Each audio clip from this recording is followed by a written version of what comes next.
nga po pala si Abel Perlas, member ng Tuban Blessed Farmers, isang kooperatiba dito sa Barangay Tuban. Kadalasan namin tinatanim dito ay palay, mais, na siya pangunahing pinagkukunan ng hanap buhay at kita ng aming kooperatiba.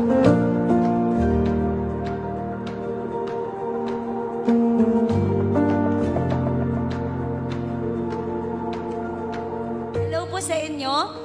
Sa mga taga-Kubota na narito ngayon, maraming salamat sa inyong presensya. Kayo po ay napakalaking bahagi ng tagumpay ng ating sektor ng agrikultura. At sa lahat po ng Kubota owners, operators, at mga farmers, saludo po kami sa inyo. Kayo po ang mga tunay na bayani na patuloy na nagtataguyod ng ating agrikultura.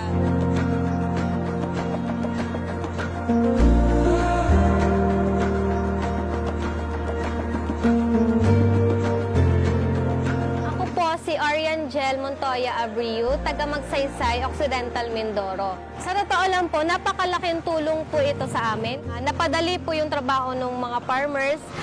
Bukod po dito, napabilis po. Kumbaga, kapag may mga darating na sakuna, kunwari ay bagyo, mas mapapabilis namin kasi dalawa po yung units na gamit namin. Mapapagsabay po namin ang gamit.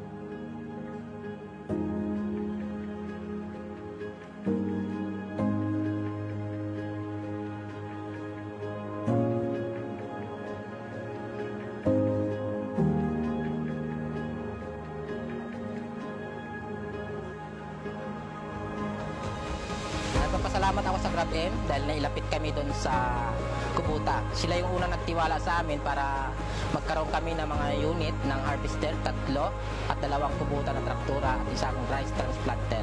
Kundi dahil sa GrabM, wala kami nito na siyang pangunahing kasagutan para mapabilis ang hindi lang yung paghahanda kundi yung pag-aani ng mga pananim namin at maiwasan yung malaking kalugihan sa mga tanim namin.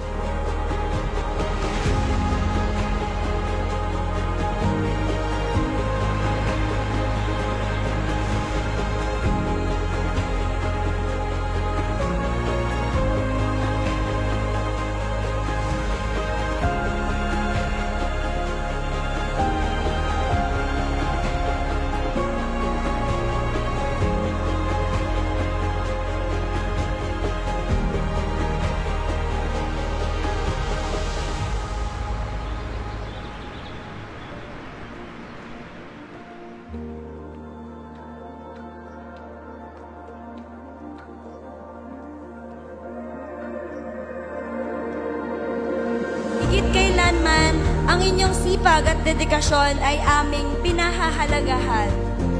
Ito ay isang araw ng pasasalamat at pagkilala sa walang kapantay na sakripisyo at dedikasyon ng ating mga magsasaka. Kayo po ay ang haligi ng ating bayan, ang nagtataguyod ng ating mga tahanan at nagbibigay buhay sa bawat hapagkailan. At ang Saka Days ay hindi lamang isang selebrasyon, kundi isang paalala na sa bawat butil ng palay, bawat ani ng gulay, at bawat patak ng pawis ay naroon ang inyong walang sawang pagtitiis at pagmamahal sa lupa at sa bayan.